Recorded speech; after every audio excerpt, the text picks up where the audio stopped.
हल्ला गुल्ला बंद करो, सुनो नया समाचार जी। वाह भैये। अरे हल्ला गुल्ला बंद करो, सुनो नया समाचार जी। वाह भैये। यूपी में डबल भ्रष्टाचार हुआ, डबल इंजन का सरकार जी। वाह भैये। योगी बोले 100 दिन के अंदर यूपी होगा गड्ढा मुक्त जी। वाह भैये। अरे योगी बोले 100 दिन के अंदर यूपी होगा गड्ढा मुक्त जी। वाह भैये। अरे 5 साल बीत गया, अभी तक पड़ा हुआ है सुस्त जी। सत्य है जी। वादा किया था जनता से देंगे 24 घंटा बिजली जी। वाह भैये।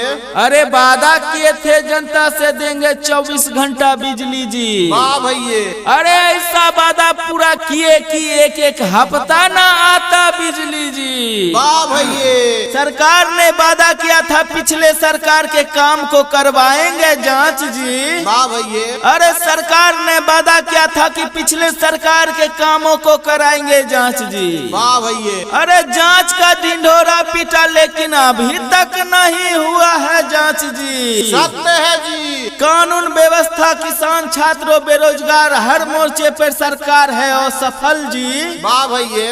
अरे कानून व्यवस्था, सरकार, रोजगार, हर मोर्चे पे है असफल जी। वाह भैये। सरकार ने सिर्फ काम करने का ढिंढोरा पीटा, जनता से किया छल जी। सत्य है जी। अखिलेश बोले गठबंधन करेगा 300 सीट पार जी। वाह भैये। अरे अखिलेश बोले गठबंधन करेगा 300 सीट पार जी। वाह भैये। बघेल बोले मुलायम को बुलाओ, जहाज डूब रहा मझधार जी। सत्य है जी। रेप की घटनाएं बढ़ गई, देता जलाकर मार जी। वाह भैये।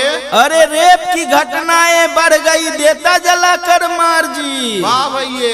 आंख कान नाक बंद करके सोया है योगी सरकार जी। सत्य है जी। किसानों का कर्ज अभी तक हुआ नहीं है माफ जी। वाह भैये। अरे किसानों का कर्ज अभी तक हुआ नहीं है माफ जी। वाह भैये। अब की बार जनता बीजेपी को यूपी से करेगा साफ जी। सत्य है जी। सुधीर सरिया का है बजेगा बाजा, कौन बनेगा यूपी का राजा यार। सरारा सरारा सरारा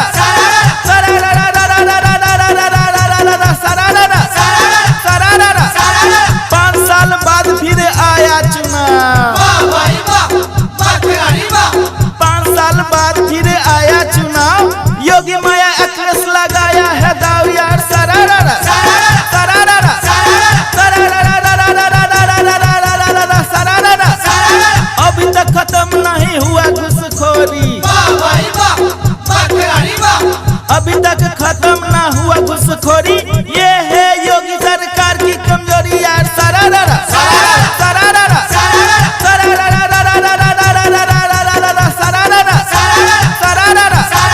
62 लाख लोगों को देगा पेयजल।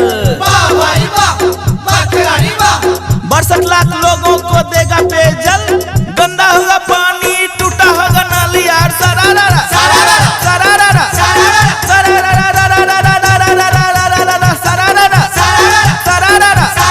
यूपी में काबा ने हाने बताया। यूपी में काबा ने हाने बताया, सुनकर रवि किशन का माथा गरमाया यार। सरारा सरारा सरारा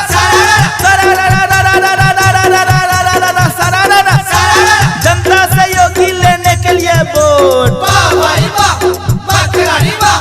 जनता से योगी लेने के लिए वोट, सबको दिया इस सर्व में नोट यार। सरारा सरारा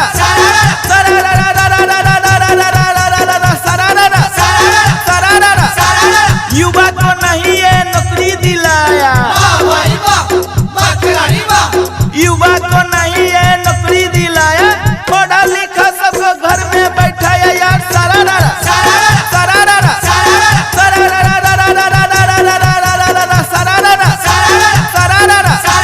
मुख्य सनी माना ना बीजेपी की बात।